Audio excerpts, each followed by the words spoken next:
This is the Captain Crypto Show, navigating the treacherous seas of cryptocurrency to help you arrive into port safely and secure your loot. Here's your host, Kylan Hurt.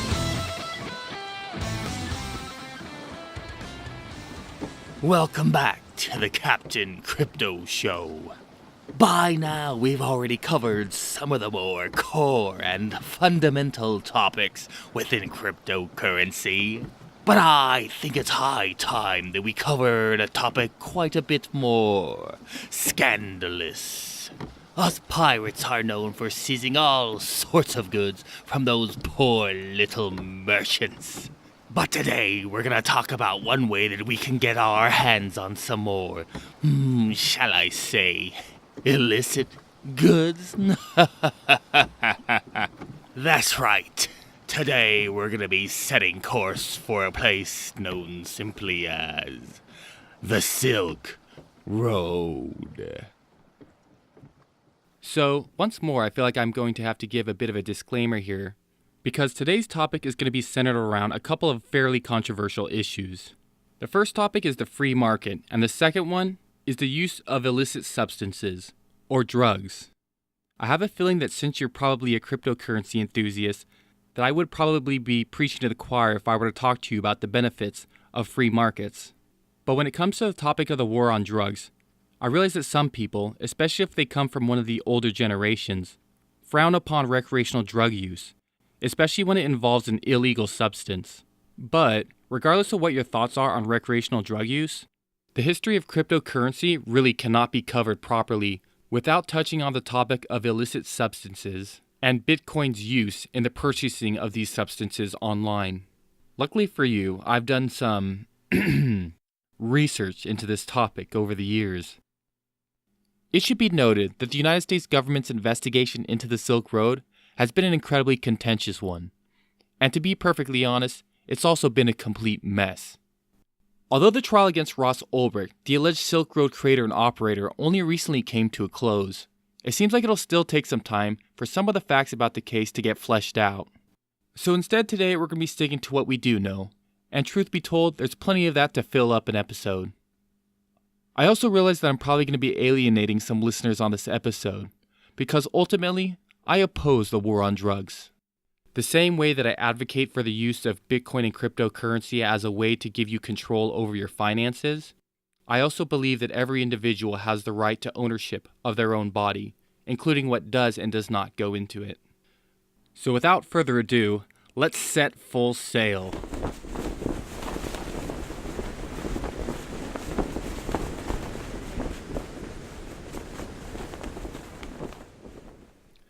Our story starts in 2011. At this point, Bitcoin was virtually unheard of to most people, and it really didn't feature very many use cases.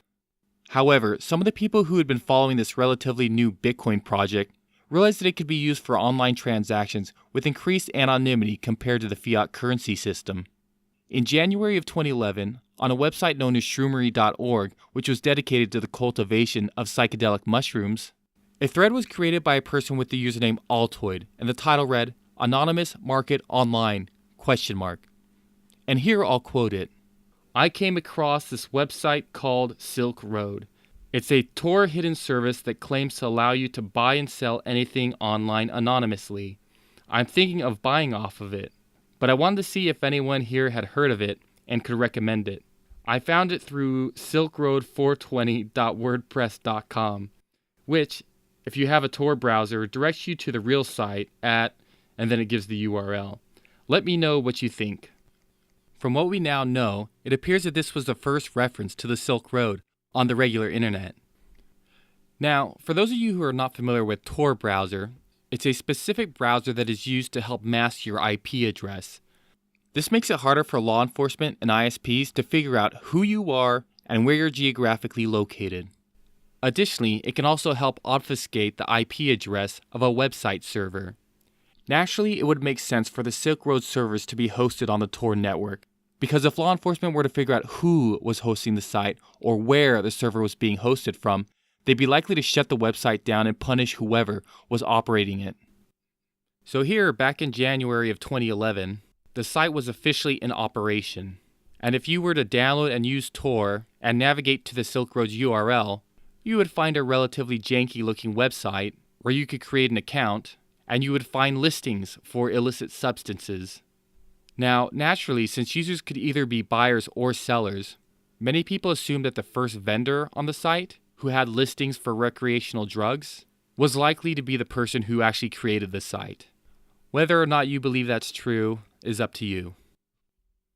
As Bitcoin's popularity started to increase and news of this underground website started to spread, the number of people registering to become users and vendors on the site started to increase.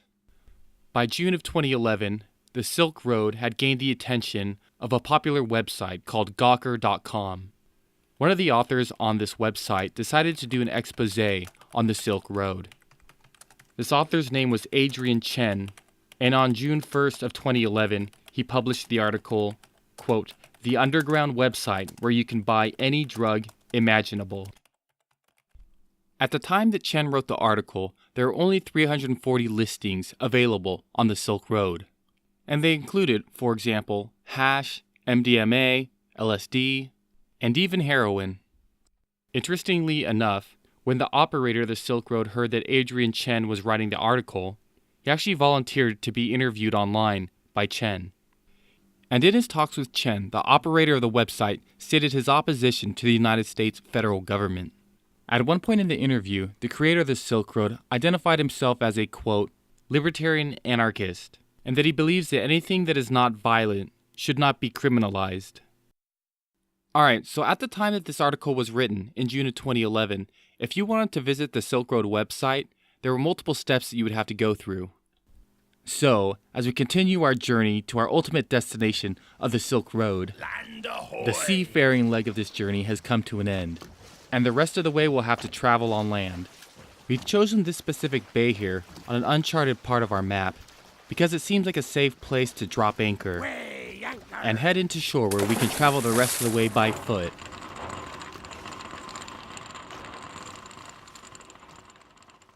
Okay, so if you happen to be an internet user in June of 2011, here's what the process of navigating to the Silk Road would have been like. You would download and install Tor browser. Then, in your regular browser, you would do a quick Google search for Silk Road URL, or web address. You would copy and paste that web address into your Tor browser.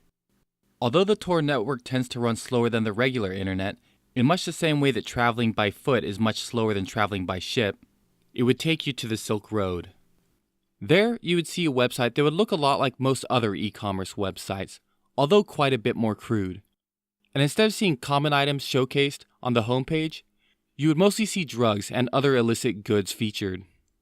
Now let's pretend that you actually wanted to make a purchase, which you of course never would, right? You would register an account, which would mean that you would enter a username, a password, a PIN, and possibly a CAPTCHA to make sure that you're a human. If you were smart here, you'd be sure not to use the same username that you use for other websites, because you wouldn't want people to be able to link that username back to your real identity. At this point, you could start browsing all sorts of products on the website. And to be fair, not every listing was for illicit substances. Vendors could list all sorts of items that might be difficult for users to purchase in their region. For example, you could find listings for books, products for hiding and keeping your personal items safe, and if I remember correctly, there were actually some vendors who were offering to write college essays for students who might not be inclined to do so. Where was this service when I was in college? Also, to be fair, plenty of the drugs that were listed may be semi-legal in the region where users are located, but maybe they would normally require a doctor's prescription. But here you could find all these sorts of products, simply in exchange for some Bitcoin. Just like any other e-commerce website, you could browse through the listings and you could add products to your cart. Once you had all the listings in your cart that you needed, the site would then give you a subtotal. And, as you might have guessed, there would not be a place for tax. When you were ready to make a purchase, you would send Bitcoin to the address associated with your account. If you had enough Bitcoin in your Silk Road wallet, then the checkout process would ask you for the physical mailing address where you were looking to receive your order. So now, I know what you're thinking. Isn't it dangerous to be having illegal drugs sent to your mailing address? The simple answer is yes. Having illicit substances sent to your mailing address is a federal crime, and one that can fetch a long prison sentence. But the catch, at least in the United States, is that domestic mail rarely ever gets scrutinized. So as the site continued to grow, by 2012, countless envelopes and packages were being sent all over the United States, as well as internationally. You have to admit, there's something ironic about the online drug trade flourishing and the United States Postal Service being the ones responsible for making sure that the packages got to their destinations all right. Things would not be quite as easy for international mail, though, because that sort of mail goes through customs and is subject to increased scrutiny. Now, since the servers of the Silk Road kept a copy of each transaction, including the mailing address that was posted by the user, this means that users eventually started switching to PGP in order to encrypt their address so that only the vendor who they were ordering from would be able to see their actual recipient mailing address. Depending on the transit times, users would usually see their product delivered within a week or two. Since Bitcoin transactions at the time were thought of to be fairly anonymous, and you could encrypt your mailing address, this gave users ordering drugs through the Silk Road plausible deniability. Because at the time there was no real record tying a user to any given transaction. But if you think about the way that the system was set up, there is still one big issue that could have kept the Silk Road from gaining popularity. And that's simply that once someone makes an order, there's no real guarantee that the vendor is actually going to fulfill the order. And since the Bitcoin protocol does not offer any sort of refund service by default, that means if a buyer were to pay a vendor directly for an order, that they would no longer have any real recourse if the product did not show up in the mail. So what the operators of the Silk Road did is they created an escrow system as well as a reputation system. Once a user submitted an order, instead of their Bitcoin going straight to the vendor, it would be held in escrow by the Silk Road administrators. After about 2 to 3 weeks, if there was any sort of dispute between the vendor and the user, then the administrators would play the role of arbitrator and decide who gets the money and how much. As the site grew, this started to become a large challenge for the administrators of the website, since each dispute requires time for the admins to sort out. Whereas the website originally started with one administrator, that administrator had to recruit help, and also pay those helpers a decent amount to ensure their loyalty.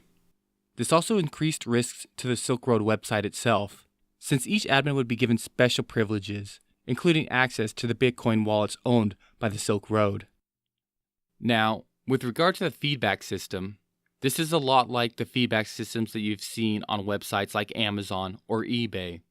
After every order, a user is given the opportunity to rate the vendor who they ordered from. If the user had a positive experience, then they would give the vendor 5 out of 5 stars. If they had a terrible experience, they'd give them 1 star. After a while, this made it easier for users to figure out which vendors were credible and which ones were scammers. As the site matured, the community eventually came to a consensus on what the basic criteria was for rating a vendor.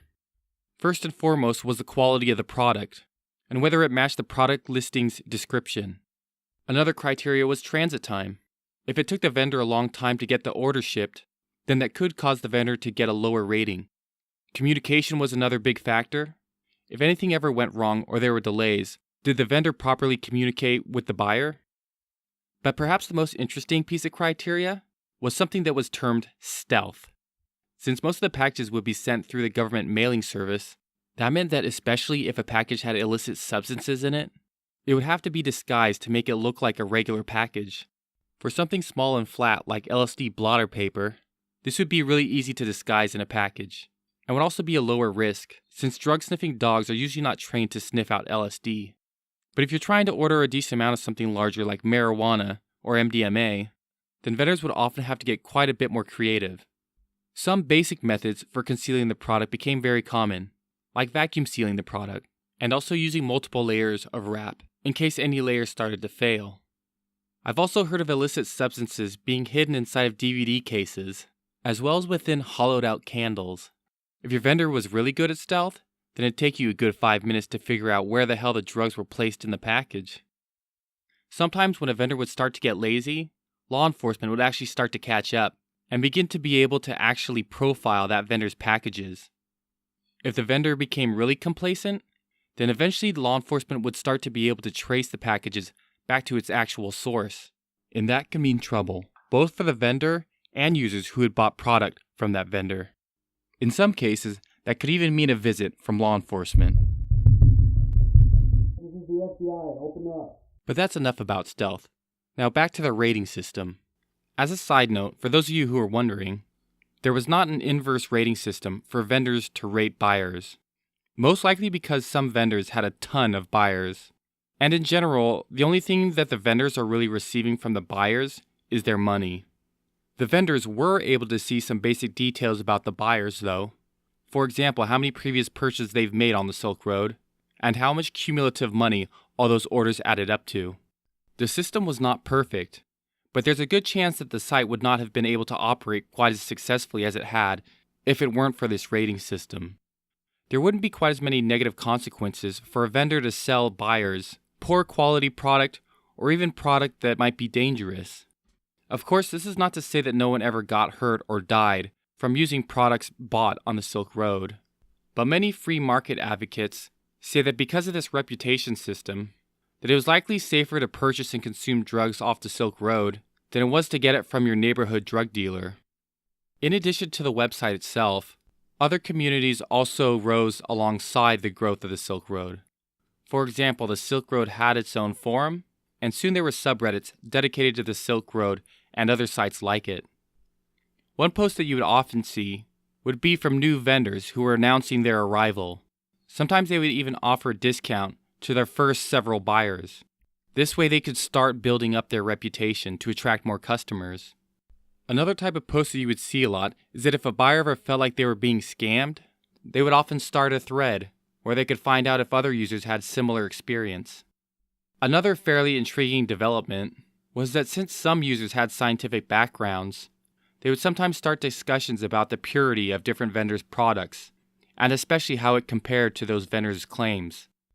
As the site grew, behind the scenes, the site's creator and primary administrator decided to give himself an alias. He decided to call himself the Dread Pirate Roberts. And this is a reference to the 80s movie Princess Bride. And for those of you who haven't seen the movie, or maybe don't remember it, the idea of the Dread Pirate Roberts was that a long time ago a pirate had become renowned across the 7 seas for being ruthless and a great swordsman.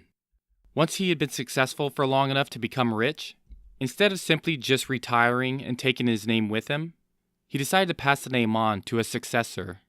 This way the reputation would literally precede the successor, and you could also say that it would make it easier for the original Dread Pirate Roberts to retire.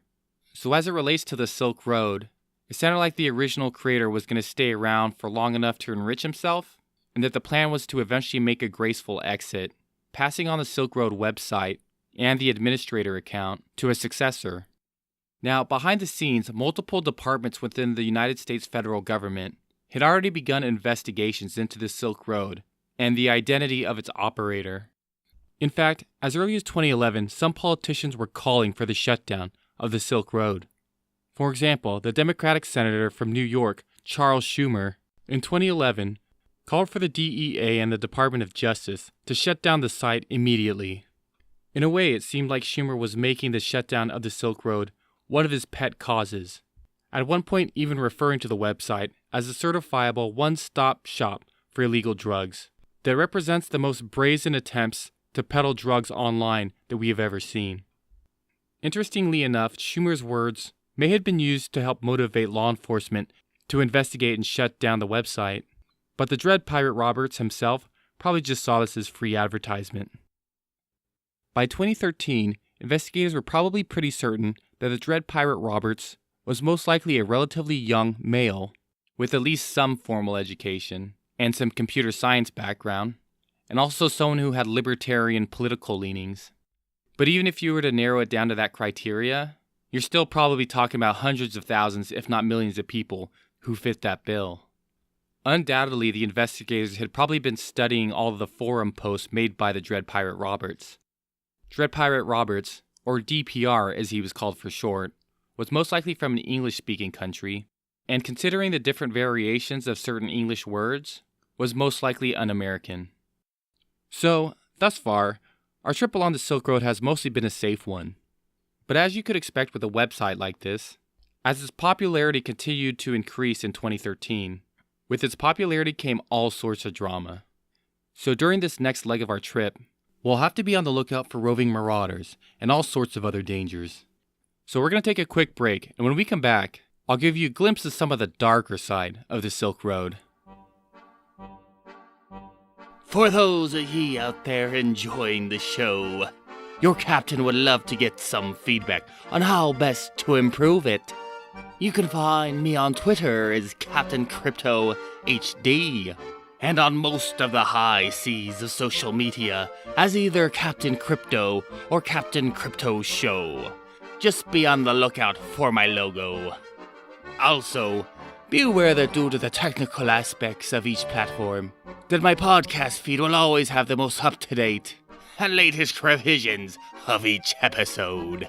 So if you're enjoying this episode, feel free to give your old captain a review on iTunes and share this episode with the rest of your crew.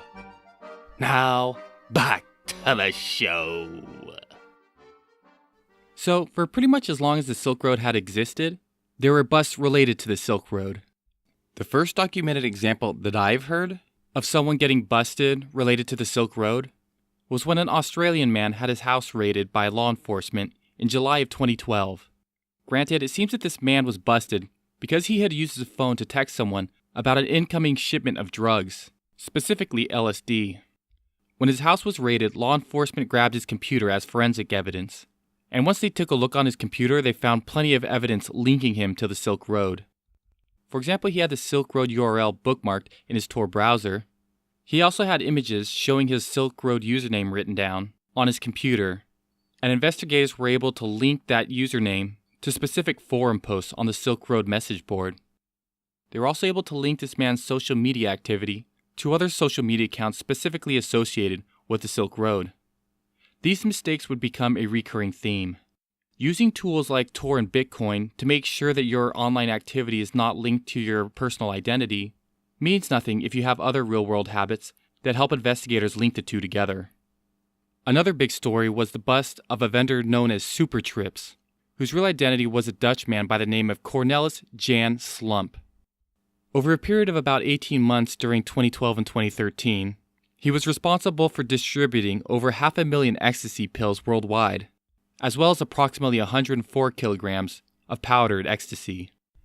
And this is in addition to all the other sorts of drugs that Supertrips was selling on the website. At one point, Supertrips was by far the largest vendor on the Silk Road, and was many buyers' go-to vendor for just about any popular illicit substance. According to law enforcement, he had slipped up when one of his packages had arrived in the United States with his fingerprint on it. United States law enforcement worked with their European counterparts to run his fingerprint, and it led him to the real identity of the vendor known as Supertrips. Eventually, when he had come to the United States to go on vacation in Miami, he was picked up by American authorities. This vendor decided to work with law enforcement to help identify some of the other significant players in the Silk Road, in return for a reduced sentence. Even with a reduced sentence, though, he still ended up getting 10 years in prison.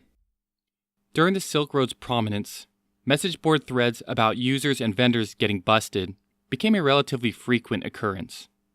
But the individual that the United States federal government was most interested in was of course the creator and operator himself, the Dread Pirate Roberts.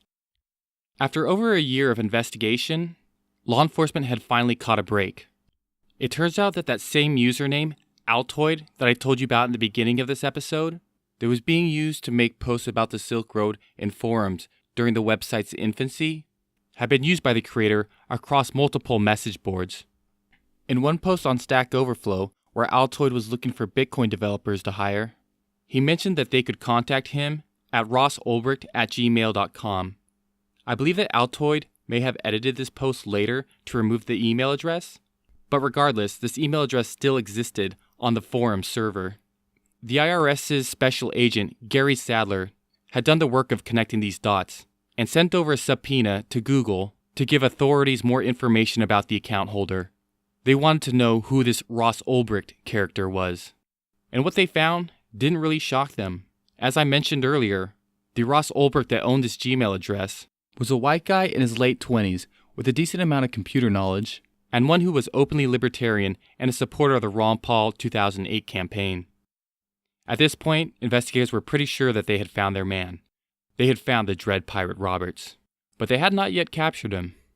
When Special Agent Alford had made this realization, he decided to bring up this discovery to the main FBI team that had been working the Silk Road case. But for whatever reason, the team at the FBI didn't take his theory very seriously. But instead of giving up, Gary Alford decided to talk to some of his colleagues, and eventually was able to get one of them to run Ross Ulbricht's name through their system. Incidentally enough, the name Ross Ulbricht showed up in the system in an incident where a package was intercepted at the United States and Canadian border, containing 9 fake IDs with a destination address matching Ross Ulbricht's. According to the case files, agents from the Department of Homeland Security had visited Ross Ulbricht to question him. Now, for whatever reason during that meeting, Ross Ulbricht had made the mistake of mentioning that just about anyone could get a fake ID off a darknet website called the Silk Road. The agent became more certain that Ross Ulbricht was the man that they were looking for when he calculated that Ross Ulbricht's home address was in close proximity to an internet cafe whose IP address the Dread Pirate Roberts had signed in from. Now, Ross Ulbricht had been using a VPN in order to obfuscate his IP address, but when the service that had been providing the VPN was subpoenaed by the FBI, the VPN server's records showed that someone had been logging in from the IP address of that internet cafe. This was enough evidence to convince the Joint Task Force investigating the Silk Road to put Ross Ulbricht under 24/7 surveillance. And sure enough, while tracking Ross Ulbricht, they found that the Dread Pirate Roberts' online activity matched the times when Ross Ulbricht was on his computer at this internet cafe. Even armed with this evidence, the Joint Task Force was not sure whether this would be enough to argue an airtight case that Ross Ulbricht was the Dread Pirate Roberts. On October 2nd, 2013, in an incident that can really only be described as fit for a crime drama, Ross Ulbricht was apprehended in a nearby library in San Francisco with his computer open and while he was logged in as the Dread Pirate Roberts. Since having him still logged in as Dread Pirate Roberts on his computer was so critical to the case, multiple agents were involved with the arrest, with one agent specifically being dedicated to grabbing his laptop before he'd be able to turn it off or log out. By all accounts, Ross Ulbricht did not put up a fight, and peacefully surrendered himself over to law enforcement. Within a few days, the Silk Road website had been seized. If you had been a Silk Road user at the time, you would have used your Tor browser to navigate to the Silk Road website, and instead of seeing the Silk Road logo and its normal homepage, you would have seen something that looked a lot different and would have almost given you a heart attack. Right there on what should have been the homepage, in big, bold capital letters, read the words, "This hidden site has been seized by the Federal Bureau of Investigation," with the logos of the United States Department of Justice, Federal Bureau of Investigation, Department of the Treasury, Department of Homeland Security, and Drug Enforcement Administration, all displayed prominently as part of the takedown notice. If you were looking to purchase something from the Silk Road, you were going to have to look elsewhere. As would later be revealed, law enforcement had actually located the Silk Road servers months earlier and copied down all of the data that they could. This would eventually help their case in the event that the Dread Pirate Roberts had a dead man switch or had tried to delete all the evidence. The nature by which law enforcement was able to locate the servers is a topic of heated debate among security experts. From what I have gathered, it seems that their technique may have violated the Fourth Amendment. But the technical details of the Silk Road investigation and the subsequent trial of Ross Ulbricht is a very research-intensive topic that's best left to its own full episode. Regardless, almost immediately after the arrest of Ross Ulbricht, the Silk Road website was taken down. Now, the ironic thing here is that while the Silk Road had become bigger and more notorious over the years, other smaller competing websites had popped up, and this gave birth to the term Darknet Market, or DNM, which refers to any sort of market on the dark web or deep web, and usually gives off the connotation that the products sold on those websites are at least illicit or partially illicit. So yes, once the Silk Road website had been seized, users most likely would have been in shock. But by that time, they actually would have had alternative marketplaces that they could turn to. The Silk Road had given birth to a prospering community, and one that continues to thrive even to this day. So this leads us to the end of the history of the Silk Road website itself. But it would also make sense to include in this episode the story of the fallout of the seizure of the Silk Road website, as well as a short summary of the legal case of Ross Ulbricht versus the United States federal government. So, as we've traveled along this Silk Road itself, it unfortunately appears that this Silk Road doesn't go any further, but this area is also where court's being held. So let's see what the prosecutors have to say, as well as Ross Ulbricht's defense.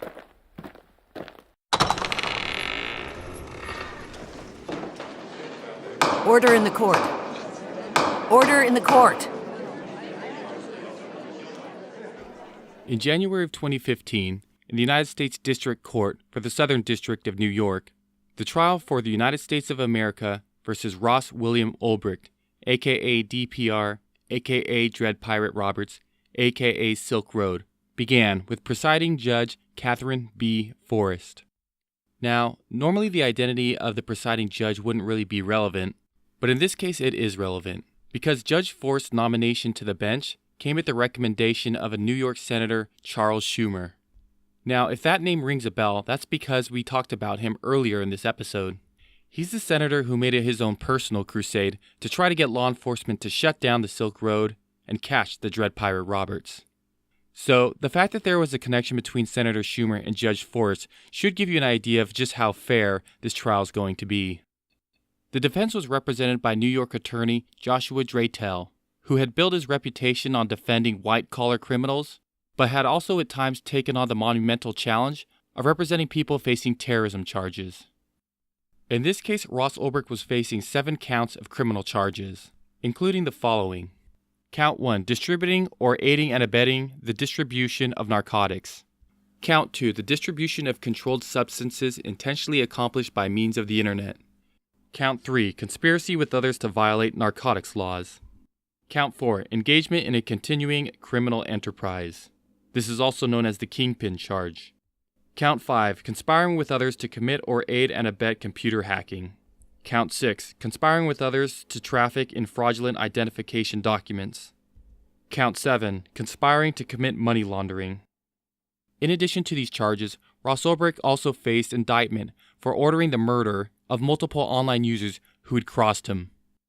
According to the allegations, Ulbricht had ordered the assassinations either in response to these users stealing money from the Silk Road, or because these users were threatening to expose sensitive information about the identities of Silk Road administrators. In relation to these murder-for-hire charges, it's important to note that as far as we can tell, no one was actually murdered. And interestingly enough, these charges never went to trial. But since the concept of murder is so sensational, there's a good chance that the stigma of these charges could have affected the judgment of the jury in Ross Ulbricht's trial for the other charges. In essence, it seems that these murder-for-hire charges could have been used by the United States government in order to influence the jury and paint Ross Ulbricht as a violent character. And you would have to admit that it's kind of fishy that charges as serious as murder-for-hire never ended up going to trial. As you can imagine, with the other 7 charges carrying with them a minimum several decades of prison time, Ross Ulbricht and his defense team pled not guilty to all charges. How does the defendant plead? The defense pleads not guilty, Your Honor. This meant that they be taking the case to trial. And boy, what a trial it was. From the beginning, it seemed that the defense was going to have an uphill battle. To start things off, Ross Ulbricht was denied bail, which was interesting because he wasn't really a flight risk and had no previous criminal record. I know what you're thinking. Isn't he dangerous because he has those charges for murder for hire? Well, again, those charges were never brought to trial, and to be honest, the evidence for those charges is shaky at best. On the other hand, I do understand why the judge wouldn't set bail for someone potentially facing decades of imprisonment. Another issue was that the defense argued that they were only given a week to work with court documents, whereas the prosecution was given over a year. The court case had also garnered widespread media coverage, with many supporters of Ross Ulbricht coming to protest the trial. Part of their outreach was to inform the jury of all of their rights, including jury nullification, which is a tool that jurors can exercise to vote not guilty on charges that they find unjust. For example, any of the jurors could vote not guilty for Ross Ulbricht's drug-related charges if they were philosophically opposed to the war on drugs. Judge Forrest wasn't a fan of this practice and threatened to complicate things for the defense if the protesters did not go home. When the defense and the family of Ross Ulbricht asked the protesters to leave, they abandoned their activism. Although the prosecution was allowed to bring in their own witnesses to educate the jury on the technical aspects of Bitcoin and the Tor network, in many cases the defense was not allowed to bring in witnesses of their own. This included a computer networking and security expert from Columbia University, as well as a well-known cryptocurrency expert by the name of Andreas Antonopoulos. These instances of the trial being an unlevel playing field would become a recurring theme. At the core of Ross Ulbricht's defensive argument was that although he was the original creator of the Silk Road and the original Dread Pirate Roberts, that at some point he handed administrative control of the website off to someone else, and therefore many of the charges were not applicable to him. Believe it or not, this theory of there being multiple DPRs wasn't just being argued by the defense. It had also found some support from investigators. One investigator in particular, DHS Special Agent Jared Deryegian, actually believed that at some point the original DPR had handed over custody of the Silk Road website to a man by the name of Mark Karpellis, who at the time happened to be CEO of the world's biggest Bitcoin exchange, Mt. Gox. Now, interestingly enough, Mt. Gox would eventually see its own spectacular collapse, but that's a story for another episode. Although Special Agent Deryegian believed that Mark Karpellis was at some point the Dread Pirate Roberts, when the defense requested the opportunity to cross-examine Special Agent Deryegian, Permission to cross-examine the witness? the request was denied by Judge Forrest, Motion denied. who now claimed that Deryegian's testimony was irrelevant. This dealt a significant blow to the defense's argument that Ross Ulbricht was not the only individual who had access to the Dread Pirate Roberts administrator account. In addition to these injustices, law enforcement's investigation into the Silk Road was one that was marred by corruption. Specifically, 2 months after the end of the trial, the government pressed corruption charges against 2 agents who played pivotal roles in the investigation, specifically DEA agent Carl Mark Force and Secret Service Special Agent Sean Bridges. For a brief period of time during the investigation, these 2 agents had administrative privileges on the Silk Road. This means that they had access to the website's Bitcoin wallet and also had the ability to edit and delete logs for the website. Sure enough, both men were charged with embezzling large amounts of Bitcoin from the Silk Road's coffers, and in fact, Agent Bridges was caught trying to flee the United States. In addition to attempting to embezzle large amounts of Bitcoin, it appears that for a while, Agent Force was actually selling information about the investigation to the Dread Pirate Roberts. Yet, even with all this corruption tainting the investigation and calling its integrity into question, the defense team only became aware of these corruption allegations after the end of the initial trial, so the jury was never able to consider its impact on the investigation's narrative. In February of 2015, a little over a year after the start of the trial, the jury found Ross Ulbricht guilty on all 7 counts. A few months later, in May of 2015, he received his sentencing from Judge Forrest. If you had been a fly on the wall in the courtroom on that day, it would have sounded a little something like this. Will the defendant please rise? It is with all of that in mind that I now pronounce the remainder of the sentence. So, Mr. Ulbricht, would you please stand, sir? Mr. Ulbricht, it is my judgment, delivered here, now, on behalf of our country, that on counts 2 and 4, you are sentenced to a period of life imprisonment to run concurrently. On count 5, you are sentenced to 5 years imprisonment to run concurrently. On count 6, you are sentenced to 15 years imprisonment, also concurrent. And for money laundering, in count 7, you are sentenced to 20 years, also concurrent. In the federal system, there is no parole, and you shall serve your life in prison. All in all, Ross Ulbricht received a double life sentence plus 40 years for his actions as Silk Road creator and administrator. Additionally, he was required to fork over $183 million worth of Silk Road Bitcoin funds. During the sentencing, Judge Forrest made it clear that she was making an example out of Ross Ulbricht in an attempt to dissuade anyone who would try to follow in his footsteps. Immediately after the sentencing, Ross Ulbricht's team filed an appeal. But that appeal was promptly rejected, sealing Ross Ulbricht's fate. So, I believe that's a good overview of the facts of the investigation and the subsequent trial.